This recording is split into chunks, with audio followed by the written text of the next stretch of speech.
हम लोग चांद पर जाने या बसने का सपना देखते हैं और हो सकता है कि भविष्य में हमारे बच्चे चांद पर जाकर रहें।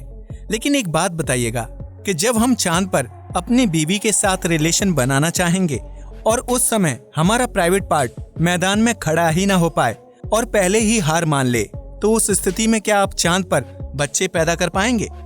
इस बात को सुनकर गुस्सा मत होइएगा, क्योंकि आज हम इस वीडियो में इस बारे में बात करने वाले हैं। अगर आपके पेट में गैस बनती है जिसकी वजह से आपके पेट में दर्द होता है, या फिर आप अपनी गैस हर जगह छोड़कर घर का माहौल गंदा करते हैं, तो हमारे पास आपके लिए एक दवाई है। क्या आप उसे खाना पसंद करेंगे? अगर हाँ, तो उस दवाई का नाम है ऊंट की पॉटी। अरे अब आप मुंह मत बनाइए, नहीं खानी तो मना कर दीजिए। चलिए उसे छोड़िए, आप ये बताइए कि अखरोट तोड़ने के लिए आप किस चीज का इस्तेमाल करते हैं? कमेंट करके बताइएगा। अगर हम आपको एक ग्रेनेड अखरोट फोड़ने के लिए दें, तो क्या आप उससे अखरोट को तोड़ना पसंद करेंगे? अरे अब आप गुस्सा मत होइए, हम समझते हैं कि ये बहुत ही रिस्की है। अगर आपको कहीं से पता चल जाए कि आपके मोहल्ले में किसी एक बिल्ली के अंदर शैतानी आत्मा है, तो क्या आप अपने मोहल्ले की सारी बिल्लियों को मार देंगे? यकीनन आप ऐसा करने से डरेंगे, क्योंकि पता नहीं कब वो शैतानी बिल्ली आप पर हमला कर दे। अरे डर गए क्या? नहीं तो सुनिए, बिल्ली को मारने के चक्कर में सैकड़ों लोगों की जान चली गई। आपको हमारी बात पर यकीन नहीं होगा, लेकिन यकीन मानिए, इस वीडियो को देखने के बाद आपके दिमाग की ट्यूबलाइट जल जाएगी। तो चलिए शुरू करते हैं। इस देश में खाई जाती है ऊंट की पॉटी। यकीनन इस फैक्ट को सुनने के बाद आपको बदबू और उल्टी का एहसास होगा, लेकिन सच मानिए, इस दुनिया में तरह तरह के लोग रहते हैं जिनकी वजह से ऐसे फैक्ट्स हमें आपके सामने लाने पड़ते हैं। दरअसल नॉर्थ अफ्रीका में पाचन ठीक करने और गैस से छुटकारा पाने के लिए ऊंट की पॉटी दवा के रूप में खाने का प्रचलन था। असल में 16वीं शताब्दी के दौरान नॉर्थ अफ्रीका के लोगों को पाचन दुरुस्त करने के लिए एक दवा की तलाश थी, क्योंकि उस समय इनो या डाइजीन जैसी चीजों का प्रचलन तो था नहीं।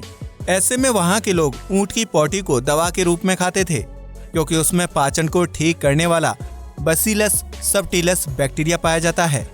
इतना ही नहीं, जिस व्यक्ति को अपना पाचन ठीक करना होता था, उसे ऊंट की ताजा पॉटी का सेवन करना पड़ता था, क्योंकि एक बार पॉटी ठंडी हो गई तो उसमें मौजूद बैक्टीरिया और एंटीबायोटिक्स खराब हो जाते थे। नॉर्थ अफ्रीका में अच्छी सेहत के लिए ऊंट की पॉटी का सेवन ठीक उसी प्रकार से है जैसे हमारे देश में रोगों से मुक्ति पाने के लिए गाय के पेशाब यानी गौमूत्र का सेवन किया जाता है। ये तो हम सभी जानते हैं कि प्राचीन समय में संसाधनों की कमी थी और लोग शारीरिक इलाज करने के लिए प्रकृति और जानवरों पर निर्भर रहते थे। लिहाजा इस तरह की चीजों से घिन करना या मुंह बनाना प्राचीन सभ्यता का अपमान होगा। चांद पर कैसे होंगे बच्चे? ये तो हम सभी जानते हैं कि दुनिया भर के वैज्ञानिक चंद्रमा पर इंसानी बस्ती बसाने को लेकर रिसर्च कर रहे हैं। वहीं कई सेलिब्रिटीज ने वहां अपने नाम का प्लॉट भी खरीद लिया है। लेकिन क्या आपने कभी ये सोचा है कि चांद पर घर बनाने वाले लोग बच्चे पैदा कैसे करेंगे? क्योंकि वहां की ग्रेविटी तो बहुत कम है। ऐसे में रोमांस करके शादी करना और फिर सुहागरात मनाना इंसान के लिए कैसे मुमकिन होगा? खुद वैज्ञानिक भी इस सवाल का जवाब खोजने में लगे हुए हैं कि चंद्रमा में बच्चे कैसे पैदा किए जाएं। दरअसल ग्रेविटी कम होने के कारण इंसान के शरीर में सही तरीके से ब्लड सर्कुलेशन नहीं हो पाता, जिसकी वजह से प्राइवेट पार्ट्स में ब्लड नहीं पहुंच पाता। ऐसे में कम या जीरो ग्रेविटी में इंसान का रोमांस करना और उत्तेजित होना नामुमकिन है, जिसकी वजह से फिजिकल रिलेशन बनाना मुश्किल है। और जब आप रिलेशन नहीं बना पाएंगे तो बच्चा कहां से होगा? ऐसे में फिल्मों और गानों में चांद के पार जाना तो अच्छा लगता है, लेकिन अगर आप असल में चांद पर चले गए तो वहां आप रोमांस तो दूर, अपने पार्टनर का हाथ पकड़कर चल भी नहीं पाएंगे। इसलिए जनसंख्या बढ़ाने और रोमांस करने के लिए कृपया धरती पर रहें और चांद पर जाने की कोशिश ना करें। खुद की सर्जरी करने वाला दुनिया का अनोखा शख्स। जब किसी व्यक्ति को शारीरिक समस्या होती है तो वह इलाज के लिए डॉक्टर के पास जाता है।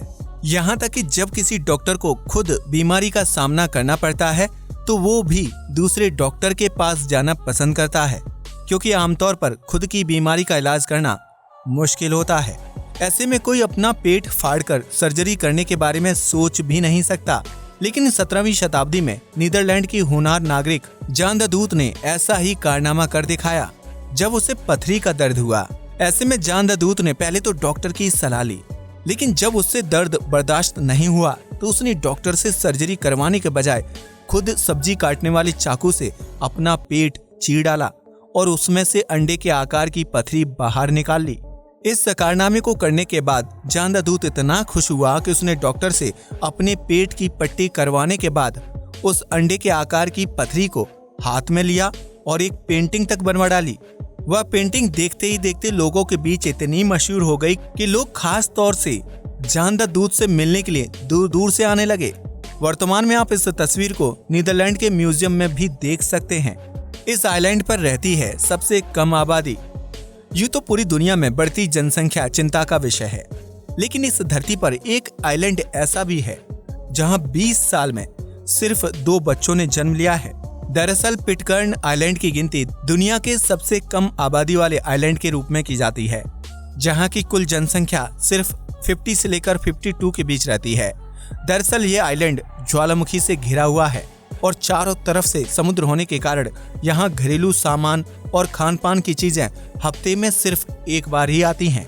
रोजमर्रा की जिंदगी मुश्किल होने के कारण कई लोग पिटकर्न आइलैंड को छोड़कर शहरों में बस गए। ऐसे में यहाँ की आबादी धीरे धीरे कम होती चली गई। इस आइलैंड की देखभाल की जिम्मेदारी यूके सरकार की है, जबकि यहाँ न्यूजीलैंड करेंसी चलती है। इस आइलैंड में आखिरी बार किसी बच्चे का जन्म साल 2012 से पहले हुआ था। तब से लेकर पिटकर्न आइलैंड में न किसी बच्चे ने जन्म लिया और न ही यहाँ की जनसंख्या में इजाफा हुआ है। इस आइलैंड पर ज्यादातर बुजुर्ग हैं जो अपनी जिंदगी शांति से व्यतीत करना चाहते हैं, जिन्हें रोजमर्रा की चीजों की बहुत ज्यादा जरूरत नहीं होती। हालांकि इस आइलैंड में लोगों का ध्यान रखने और उनको हर सुख सुविधाएं मुहैया करवाने के लिए पिटकर्न आइलैंड गवर्नमेंट भी मौजूद है। ग्रेनेड से 25 साल तक अखरोट तोड़ने वाला व्यक्ति। आज के समय में ज्यादातर लोगों को ग्रेनेड समेत दूसरे घातक बमों के बारे में पता है, जिसके जरिए किसी की भी जान ली जा सकती है।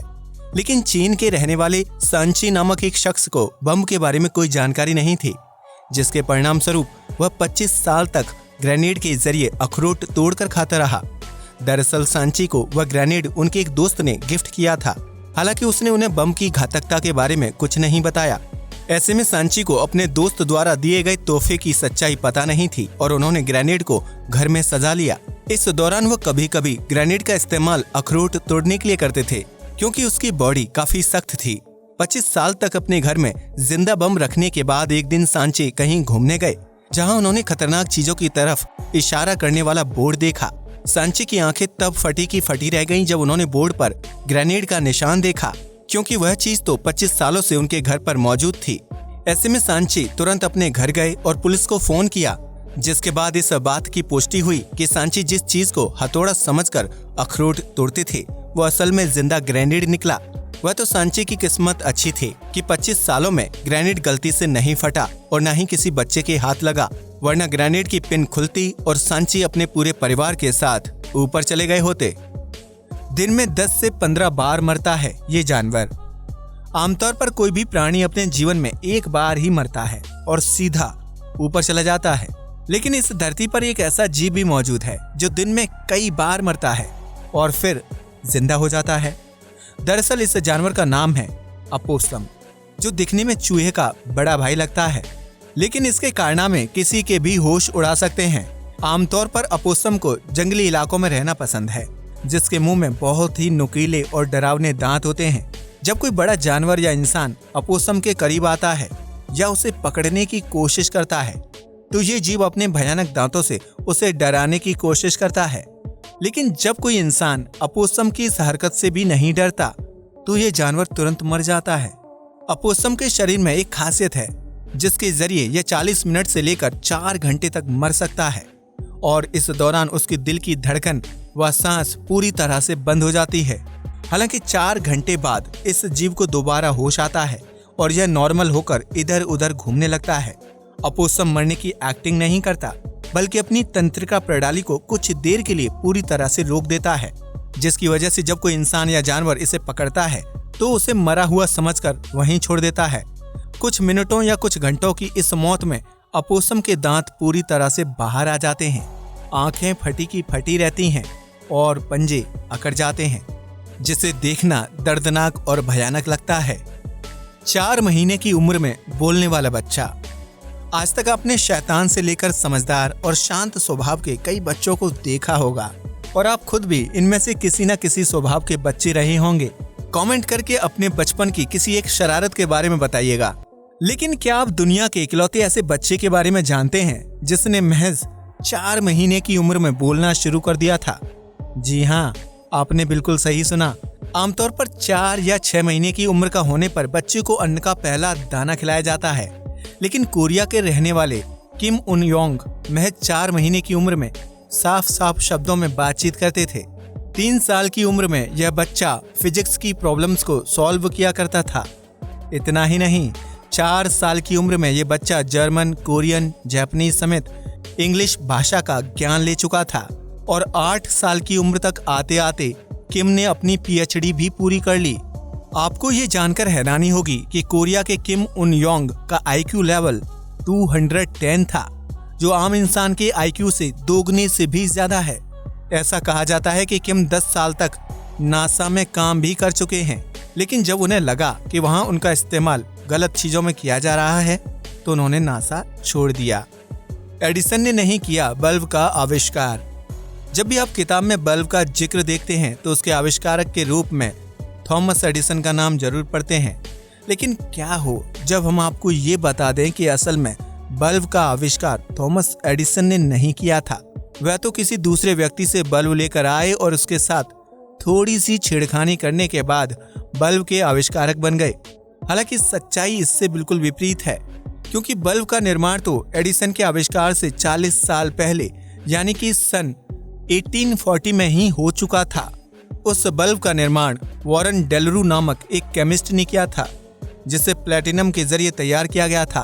वॉरेन डेलरू द्वारा बनाया गया बल्ब रोशनी तो काफी तेज दे रहा था, लेकिन उसे जलाने के लिए काफी बिजली खर्च होती थी और उसे सिर्फ एक बटन के माध्यम से चलाना नामुमकिन था। ऐसे में वॉरेन डेलरू का बनाया हुआ बल्ब मार्केट में नहीं चल पाया। उसके बाद एडिसन ने एक बल्ब खरीदा और पुराने मॉडल में कुछ चेंजेस किए। ऐसे में एडिसन द्वारा बल्ब में किए गए बदलावों ने उसे 12 घंटे तक बिना किसी रोक टोक के चलने में मदद की और उनका आइडिया बाजार में चल गया। इसी वजह से बल्ब के आविष्कारक के रूप में एडिसन का नाम लिया जाता है, जिन्हें इस बेहतरीन आइडिया के लिए कई सारे अवार्ड भी मिले हैं। जबकि बल्ब का डिजाइन बनाने से लेकर उसे कम समय तक चलाने वाले केमिस्ट वॉरेन डेलरू के हाथ कुछ भी नहीं लगा। जब खत्म होने लगी इंसानी आबादी, यूं तो किसी हमले या एक्सीडेंट में लोगों की जान चली जाती है, लेकिन क्या आपने कभी राजा की एक छोटी सी बेवकूफी की वजह से सैकड़ों लोगों की मौत होने का किस्सा सुना है? अगर नहीं तो हम आपको बता दें कि 13वीं शताब्दी में यूरोप के एक राजा पोप ग्रेगरी IV अपनी बेवकूफी की वजह से सैकड़ों लोगों की मौत का जिम्मेदार बन गया। दरअसल उस राजा का यह मानना था कि बिल्ली के अंदर शैतानी ताकत होती है, लिहाजा उसने अपने राज्य में सभी बिल्लियों को खत्म करने का फरमान जारी कर दिया। ऐसे में जब राज्य से सभी बिल्लियों को खत्म कर दिया गया तो कुछ महीनों बाद वहां चूहों की संख्या बेहद बढ़ गई। चूहे फसलें तो बर्बाद करते ही थे, साथ में अनाज को खराब करके प्लेग जैसी जानलेवा बीमारी फैलाने के भी जिम्मेदार बन गए। ऐसे में यूरोप के एक सरफिरे राजा के बेवकूफी भरे फैसले में हंसती खेलती जनता को प्लेग का शिकार बना दिया और धीरे धीरे लोगों की मौत होने लगी। यह मौत का तांडव प्रजा समेत खुद राजा को भी निगलने के बाद शांत हुआ और यूरोप का एक खुशहाल राज्य शमशान घाट में तब्दील हो गया। तो ये थे दुनिया के कुछ अजीबोगरीब लेकिन इंटरेस्टिंग फैक्ट्स, जो धरती के कोने कोने में रहने वाले लोगों के बारे में बहुत कुछ बताते हैं। वीडियो यहीं तक था। पसंद आया हो तो लाइक कीजिएगा, शेयर कीजिएगा, चैनल को सब्सक्राइब कीजिए और फेसबुक पेज को भी लाइक कीजिए। नमस्कार दोस्तों।